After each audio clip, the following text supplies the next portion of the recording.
Good morning, everyone. I'm delighted to see that you're not too much the worse for wear from last night's festivities. And I'm delighted, as chair of the Anaerobic Digestion and Bioresources Association here in the UK, to kick off the second day of the Engine Room programme.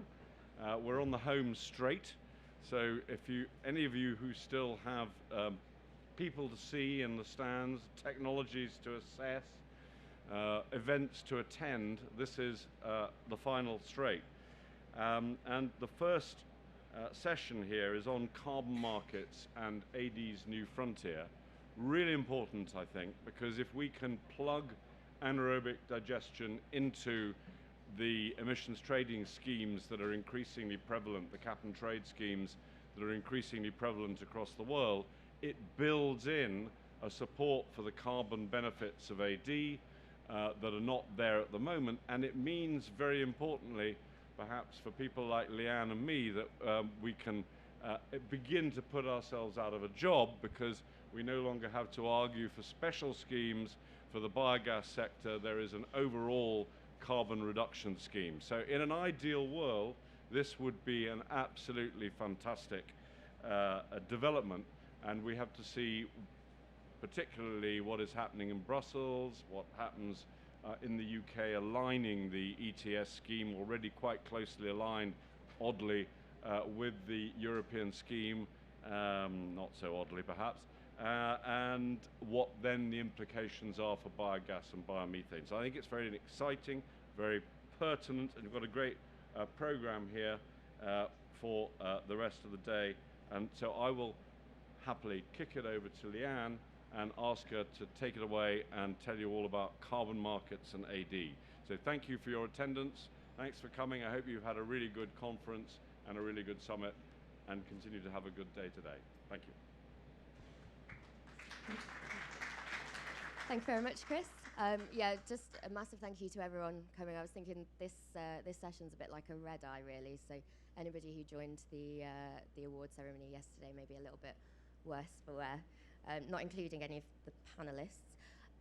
So as Chris said, I prepared quite a big introduction, but I think he said a lot of what I was going to say on sort of voluntary carbon markets. But I think one of the things this session will also explore is the sort of use and storage of carbon, which is going to be an increasing driver in terms of the driver of value within the financial modelling system with biomethane. And there are massive opportunities that are sort of in the pipeline, and I think the way that the CO2 industry has gone over the past year, really, in the face of the energy crisis, has meant that CO2 and bio-CO2 from biomethane is really having its day. And I know that sort of in conversations with the EA last year, I know that they were very much saying, you know, this is the time for biomethane and biogas in terms of its projects, whether that's CO2 or digester. And I think today we've got two panelists that are really going to explore the opportunities and the drivers there, and really monetising that as well. So I'm not going to sort of lament on for too long, but I'll introduce our first speaker. So first off, we've got Dr. Nick Primmer. Dr. Nick has a PhD in climate science from the Uni of Nottingham, and spent 2 years here at ADBA and WVA, so worked together quite a lot over the past couple of years before he left for pastures new. So Nick's going to be talking and giving us really an insight on CO2 removals certificates, insights into the accreditation and markets for those certificates, as well as the development of appropriate carbon methodologies. So over to you, Nick.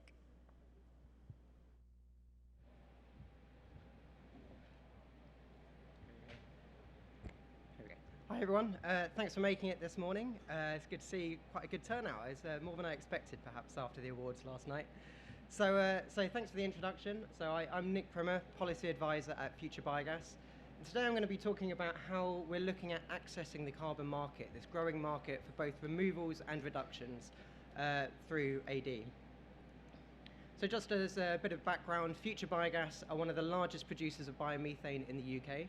We currently operate 11 plants, 10 of which are biomethane, which inject nearly 0.5 terawatt hour of biomethane into the grid every single year. And I should say almost all of these plants are primarily fed by bioenergy crops, which are sustainably grown and sourced from over 400 farmers across the UK. But what I really want to talk about is our sort of plans moving forwards to develop new BECCS plants, so bioenergy with carbon capture and storage. So I'm going to talk through this animation about where displaying how AD can be integrated onto arable farms to deliver that decarbonisation of the agricultural system, as well as low carbon energy and carbon removals. So as we can see, we've got the AD plant next to some fields, and a crucial part of this plan is growing crops, bioenergy crops, within a sustainable, long, diverse rotation. So in this example, there are 5 fields, and at any one time, only one of those fields is going to be producing crops for AD. This is a break crop within that wider rotation. And crucially, by doing this, you're minimizing your impact on food production. This is a way of ensuring food security and a crop for the AD process, because those shorter, more intense cycles aren't really sustainable. You require, to maintain that high level of productivity, you would need increasingly high levels of chemical inputs to really maintain that productivity, and it's just not sustainable. So long crop rotations are going to be fundamental to agriculture across the UK, regardless of AD. And if you're going to be growing a break crop, it makes sense you could grow one that is suitable for AD. And in combination, these crops are also going to be grown using low carbon farming techniques. So that's your minimizing tillage, damaging soil, sort of protecting that soil health and carbon sequestration, as well as planting cover crops over winter, again protecting the soil, and crucially also spreading all of the digestate back to your land. So you're getting that circularity, you're returning that carbon back to your soil, and increasing carbon sequestration. And of course, we're also producing biomethane. We're going to be injecting that into the grid for industrial gas uses. Perhaps many people have heard of our sort of MOU with AstraZeneca, who are sort of arranging an offtake for this sustainable green gas to decarbonise their operations. So historically, all of the upstream emissions have been attributed to biomethane. Under the Renewable Energy Directive, that mandates that upstream emissions should be proportioned according to the energy content of the products. And being that biomethane is an energy product, 99% of the upstream emissions, so that's your fuel use on your farm, that's your chemical inputs, everything like that is attributed to that biomethane. And the other outputs, all of the, that bio-CO2, and digestate gets a few of the emissions, but it's basically all put to biomethane. And as long as it delivers upon that threshold sustainability criteria, it's considered sustainable and eligible for subsidy. So that's the historic model. But what we're looking to do is increase valorize the bio-CO2 stream as well. So we'll be capturing that, transporting it by road to the Humber, where it will be then transported to permanent geological storage via Northern Lights.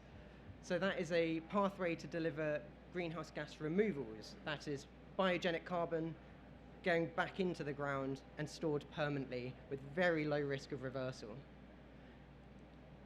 So in the end, each plant is delivering 3 main products, 3 main outcomes. You've got your nature-based carbon removals, so that returning of digestate to the soil, sequestering that carbon and temporarily storing carbon away from the atmosphere. You've got your geological carbon removals, so your permanent reversal, you're actively removing carbon from the atmosphere. And of course, you've got your valuable green gas stream, so reducing the demand of natural gas. So under these new models, we've got to think how to proportion those upstream emissions to these 3 products. If we did the energetic allocation, almost all of them would just go to number 3, which means you would have sort of essentially 0 carbon removals and 0 carbon nature-based carbon removals, which perhaps, it's possible, but we're now looking at other ways of doing it, such as the economic allocation, where you proportion those upstream emissions according to the economic value of these outcomes. So we're looking at these quite large plants, and at our largest size, each plant would deliver the following. So by returning that digestate to land, we can increase carbon sequestration in soils by 0.5 to 2 tons of CO2 per hectare. They're producing 21,000 tons of CO2 every single year, all of which will be transported to removals, and also generating 150 gigawatt hours of biomethane per year. So this is quite a significant potential for decarbonisation. So now we can look at how these are being accredited, how they can be verified, monitored, and reported. And essentially, that is the crucial step to access that carbon market. So, this is work in development, but we're further along on number 2 and 3. So for geological removals, we're looking at Vera as a sort of framework for accounting that carbon and crediting the removals, and those credits can then be sold on to customers. And similarly, you've got your ISCC to accredit the life cycle emissions of that biomethane production. And that certification also verifies that that biomass has been produced sustainably. And we're seeing significant value within these kind of credits. So your temporary, short-lived solutions, we're talking about £1 to £15 per tonne. So it's quite low pricing, but at the same time, the customers are recognizing that nature-based solutions often deliver wider positive externalities, such as improving biodiversity. On the geological carbon removals, £350 to £900. In fact, we've even heard of over £1,000 per tonne of carbon permanently moved to geological storage. Again, this is a very new market, so prices vary according to technology, demand at any given time, but these are the initial prices we're seeing in the market. And of course, you've got your green gas, so you not only benefit from the wholesale gas price, which is quite nice at the moment, you also get the value of the certificate. So ISCC credits, which are crop-based, are already being traded for about £20 to £30 per megawatt. So these income streams are really changing the business case for AD. On the left, you've got the sort of conventional AD, which is heavily dependent on government support, and we're seeing the majority of income coming from those tariff schemes. Whereas accessing the carbon market, we can break that dependence on government support and instead produce, greenhouse gas removals and green gas, which is really, that additional carbon reductions and removals are being valued highly in the market. Just a matter of time, I'm going through that. So at the moment, it's the voluntary carbon market which is really driving the development of removals. So the voluntary market being companies setting their own climate goals. They may have, we want to be net zero by 2030, and for that, they will be in the market for removals credits to offset their unavoidable emissions. So while that's leading the way, it does have its problems. It currently lacks the government oversight you would hope to see, because those standards set by these independent organisations may not necessarily be compatible with the future government policy. I think they're working hard to make sure that they do, but that's not a guarantee. So what we need to do is link it into the growing compliance market.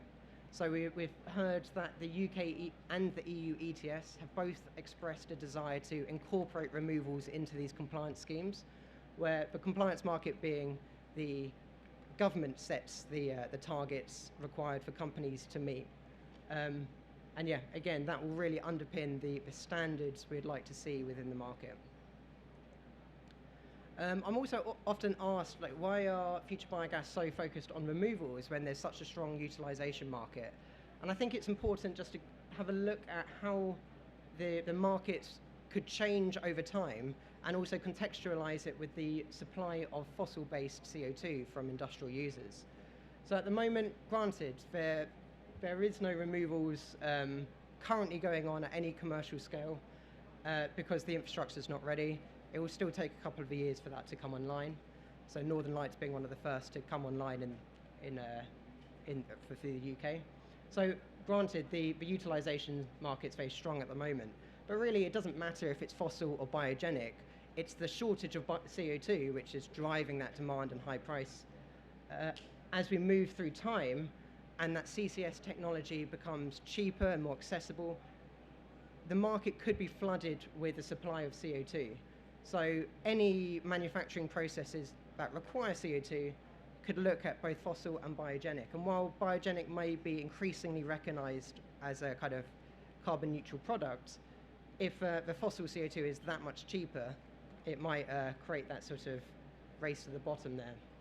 And this is where removals immediately will have a strong market as that infrastructure comes online. And then in the long term, 20 years plus, we are going to see very strong markets for both removals to abate those unavoidable emissions, as well as utilization, where you get those niche products which need a source of carbon, and there's going to be a strong demand for biogenically sourced carbon. So absolutely, in the long term, there will be a strong market for the both. But that shows the value of this green molecule. So that's all from me. Thanks very much. Thanks very much, Nick. Really interesting and amazing to see just the stark difference between the value of different carbon molecules.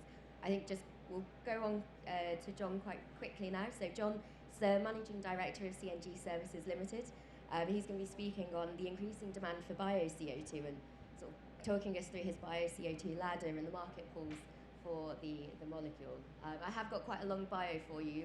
Got quite a long set of accolades in the industry, but I'll let you crack on.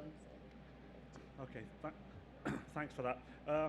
Yeah, I'm one of the people with a slight headache after last night, but anyway. Not a terrible lot of new material in this because I've sort of run out of what to say, but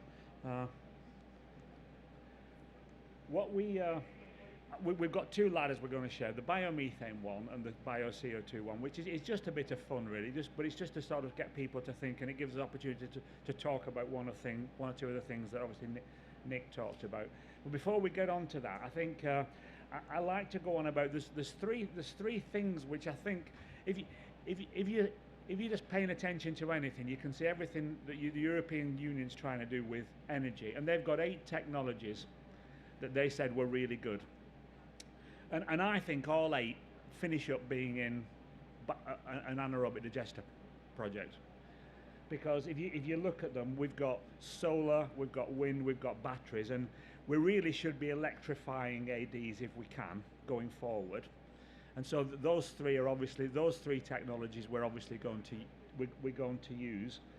and I think people are already starting to look at that. The rules in GB for Green Gas Support Scheme don't really support electrification, because you'd lose income if you electrified the AD with heat pumps. But I'm sure we'll sort that out. But the direction of travel has got to be clear. So it really is that we're going to be an energy park that's going to use these things, and everyone's going to do that. The next thing.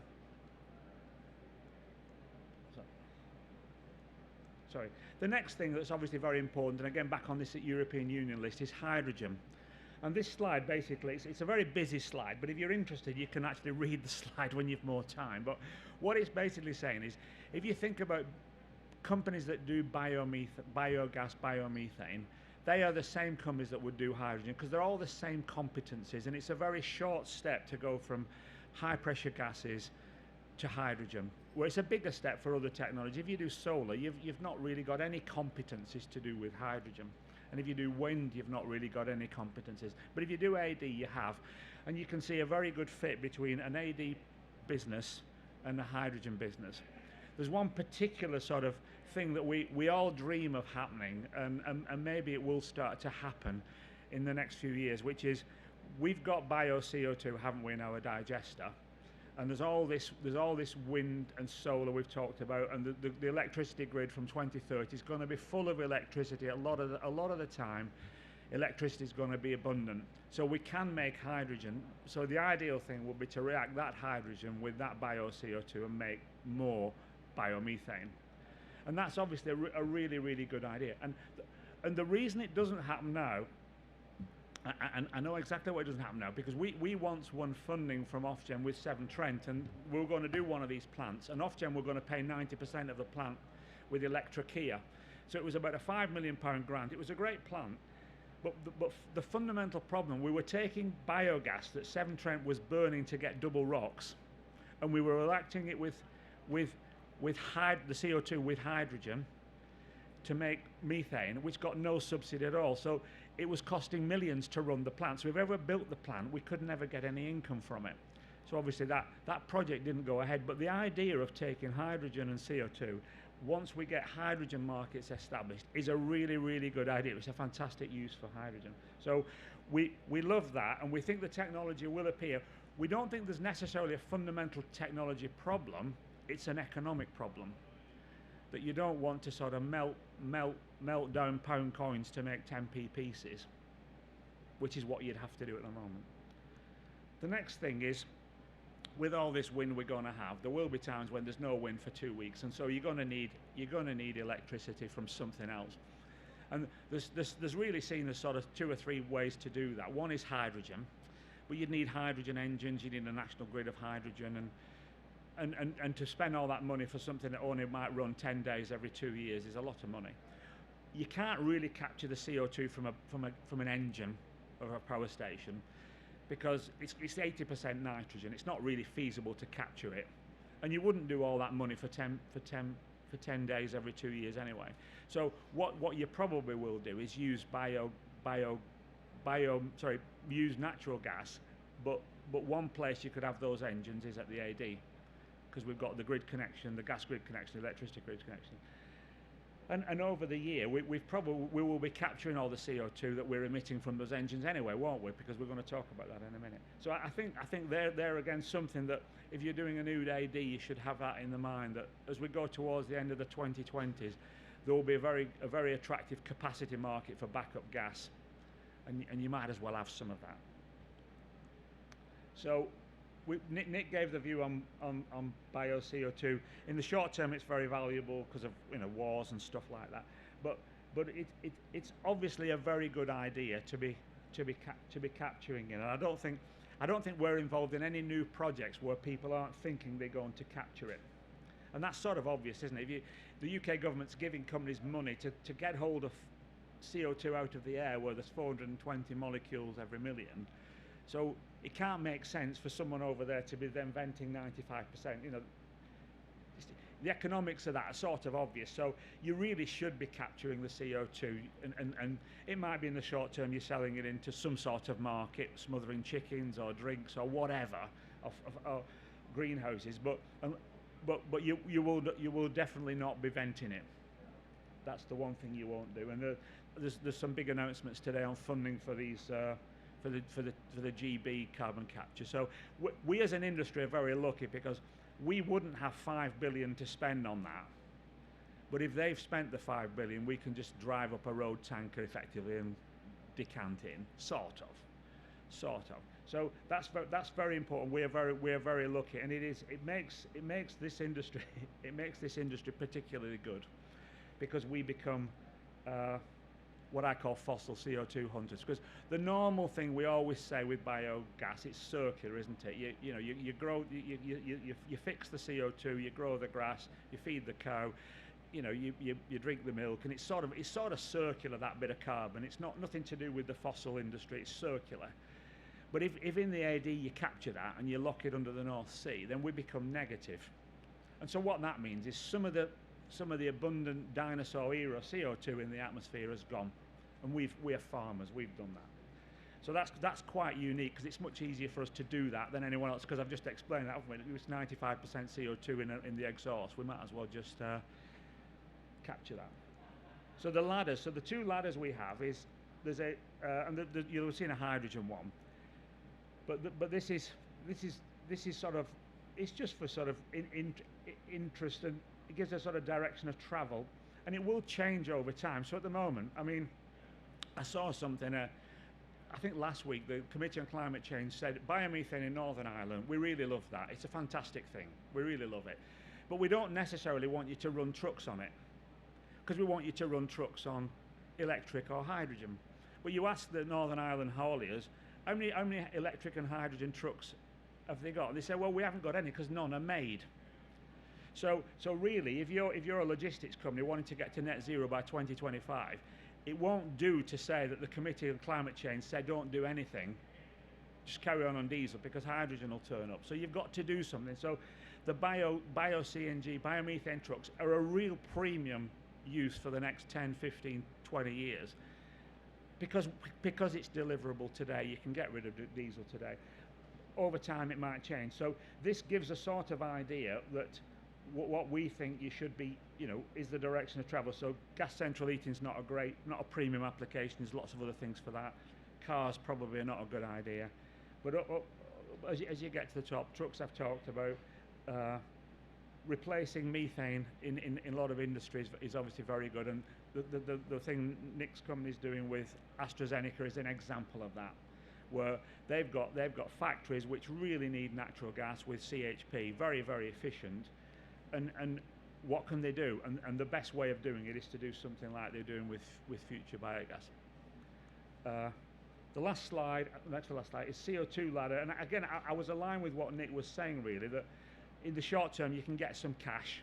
There's good cash to get from it in the short term, from selling into industry.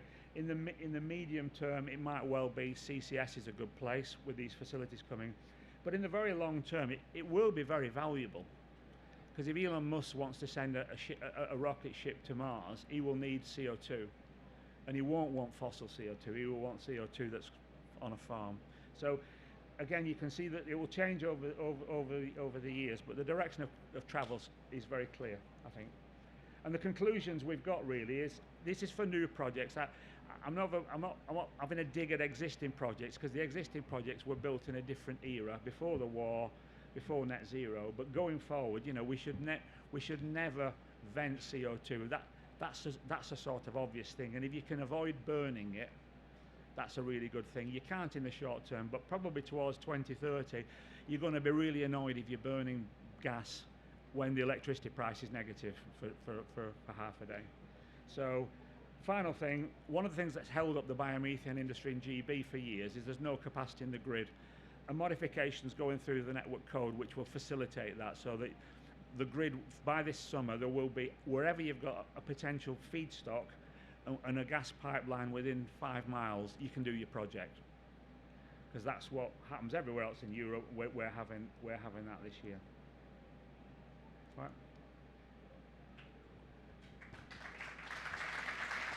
Thank you very much. I didn't mean to cut you off then. Oh, okay. Thank you. There's loads of people in the audience, so I'm assuming there'll be quite a few questions, or I'm hoping there's going to be quite a few questions. Does anybody have anything that they want to ask our panelists?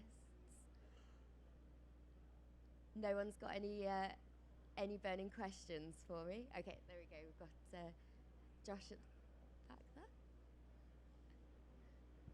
Hi, Josh, Department for Energy Security and Net Zero. So on your slide you had a comparison of cost per ton of CO2, but for the AD stuff it was per megawatt hour. Is that, sorry, not deliberate, but what is the cost per ton of CO2 for AD then? As in the production cost? I've been switched off. Oh no, for the sequestering, I think it's. Sorry, not cost, value. I think it was value. So the value was, several hundred pounds per CO2 removed, and that may be the value of the certificate. We, as the suppliers of that removal, will pay Northern Lights to take our CO2 off our hands and store it in their geological storage, and that's in the region of sort of 50 to 100 pounds per ton, expected to come down over time. There will also be our own capex, liquefying that CO2, transporting it. So that's not all.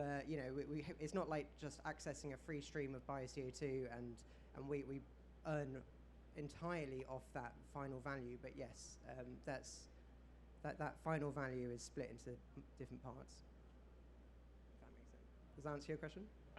It was more about why the unit is megawatt hours for the AD industry rather than per ton of CO2, which you did for the geological one. And I was wondering if it's because you're struggling to calculate how much CO2 you're sequestering per megawatt hour. Oh, I'm not sure. Maybe I changed the unit. Sorry, I'll have to have a look at that. Maybe we can discuss later. Yeah, sorry about that. Thank you. Any other questions? Otherwise, I'll resort back to my questions. Got somebody at the front here. Thanks. Hi, Amanda Lake from Jacobs. Really interesting presentations. I just wondered around, I mean, there's obviously a lot of reliance on carbon capture and storage, and we need that infrastructure. Obviously, we don't have it yet. I guess wonder what the speaker's thoughts were on the sort of priorities for that, you know, given the continued use of fossil fuels, but also the opportunities around biogas, and how we might go about that, given the infrastructure's not there yet. Just how do we see it playing out? Well, I didn't have a chance to update my slides, but I think the announcement today was significant funding by the government for the HyNet and the Teesside, Humberside CO2 capture facilities. So I think the UK government thinks it's the one thing we probably have over our European competitors, because we do have we have the North Sea, and I think the government's going all in for it. So I think you can be now starting to make an assumption that in the later part of the 20s, 26, 27, 28, you will be able to take a tanker. We've got the one that Nick's got with Northern Lights is half built already, so that's real, isn't it? And the UK ones are obviously going to be built. Can I just come in on that? So I know that there was a letter sent round to government quite, I think it was reported either this morning or yesterday, just around concern that direct air capture, carbon capture and storage won't actually be delivered in the timeframes that they're expecting to. And I just wonder if failure to deliver on DACs will impact how it will impact the market for bio CO2 and biomethane derived CO2. Yeah, I mean, I guess the government have these defined targets. In my head, it's 1 million tons of removals by 2030, but I think has that actually been updated to 5 million tons? But it's a significant amount of removals we're going to need within the next 7 years or so. And while we can scale up DACs, and DACs will likely play an important part in the long-term future, we are also at the same time trying to electrify systems. And so it kind of makes sense, for the most part, to use that renewable electricity in that electrification. And it's only when you're getting excess renewable electricity DACs really make sense, and we're a long way away from that. So there will be a bit of an interplay between trying to scale up that industry before it's always makes sense necessarily. But there's the BEC side is going to have to play a really massive role in those short and medium term targets. And I think it was the Chris Skidmore review that said BECs will play the primary role in that removal sector by 2050. I would just add, I think 2050 is when you would have direct air capture. I don't think in the 20s it's the Viridor energy from waste, it's cement, those are the industries that are going forward with 500,000, 1 million tons each with the announcements today. And those are the ones that then create the facility that we can slip our 20-ton CO2 tankers into. Thank you. Any other questions from the audience? Before I take maybe a slight swerve. So one of the things that's been that we've spoken about as an association recently with from a UK in a UK context is how CO2 is classified in terms of its waste status, and I think it appears that direction of travel is around classifying as CO2 as a waste as opposed to a kind of an actual product, and just looking at the way that will impact on permitting. I guess I'm interested in your opinions really around the classification of CO2. I know that's a very technical question. I know, Nick, that's one that you've spoken. Sorry, it's maybe a bit early in the morning. I've got to have a think about this. Yeah, it's a tricky one. I think we've obviously we've got to balance it in the sense that we don't want to be setting up barriers to its capture. So fundamentally, we've got to make sure that we've classified bio-CO2 correctly, making sure that we recognize those molecules where the carbon's derived from the atmosphere and not from fossil resources. So I think that will come through, but I would be a bit apprehensive about any regulation that classifies bio-CO2 stream from AD as a waste when, particularly in future biogas's case, when it's derived from crops and not waste material, that while it gives the impression that it's a waste or byproduct of the AD process, not a valuable co-product. So I think, and we've already seen historically that there's been a negative perception from AD produced bio-CO2. Historically, the food and drinks manufacturing companies, for example, were apprehensive to take AD CO2, especially waste-based. And suddenly, when there's a CO2 crisis, all of a sudden they're very happy to take it, which is funny enough. But again, I would worry that a waste classification sets that back again, and the same questions will be coming up, about the quality of CO2, even though the technology can deliver a highly pure stream, very pure, stream of CO2. That was a great answer. John, do you have any comments to add on that? I'm not a particular expert in that, but I think what we've been doing since 2013, CO2 has been captured. There's been about a dozen plants before the war, and it's been used, and it's not needed the permission of the Environment Agency. So sometimes the regulators can sort of do things, but they're possibly slightly off the pace, as Nick said, if companies are doing it. So companies are adults, and they won't put CO2 in their drinks that will cause them a problem. And I think we can rely on companies being adults, and I think regulators should probably just take a view that they need to take into account the market more than anything. Great. I am going to end on one last question, if there aren't any other comments from the audience. But I guess it's quite an open-ended one, really, and we're expecting some announcements today from the rebranded net zero strategy, and I know we've got some government bods in the audience today, and I guess what would you like to see from maybe today's announcements and just over the course of the next 6 months to a year from government to help drive progression of the market? Well, I think there's a consultation underway on GGSS, and we need some changes to help plants to expand and to help existing plants. So I think that's something that everything that's going on in Europe, there's a lot of support for biomethane. We need to see a bit more from the UK government, particularly those two things. Great. And the other thing, we need a bit of help with planning reform to make it a bit easier, because what I find is that there's 100 units of benefit from an AD plant, and there might be 0.1 unit of a disbenefit in terms of an impact. And we spend years on the 0.1. And I'm not playing down the disbenefit. We should make sure it's sorted, but maybe it could be done in parallel to the build and not be a condition, because it holds projects up for years. And I think it's like, it's as if the regulators have never appreciated that there's a thing called a climate emergency and we're trying to move forward. And it does seem unfortunate that. I think that's replicated from a policy perspective as well in DEFRA, just their sort of hyper-focus on their individual areas of interest and just how that really potentially delays expansion of the industry as well from a policy perspective. Sorry. Yeah, I'd also add that I'd like to see a better classification of BECCS technologies from government. So often when talking about BECCS, they are really just talking about a DRAX-like model, big scale biomass. And while that could play a role to varying extents in the future, it's definitely not the only technology. And as we've seen here, we've got a scalable, growing industry that can provide CO2 with arguably less complications around the sort of supply chain and the value of that CO2. So I'd say better appreciation of those different technologies, and also a sort of more public statement about the quality you would like to see in the removals. Like what would the UK ETS, what are the principles it would like to see, so that we can start aligning ourselves with those standards early, so once it is incorporated into the UK ETS, the industry is ready.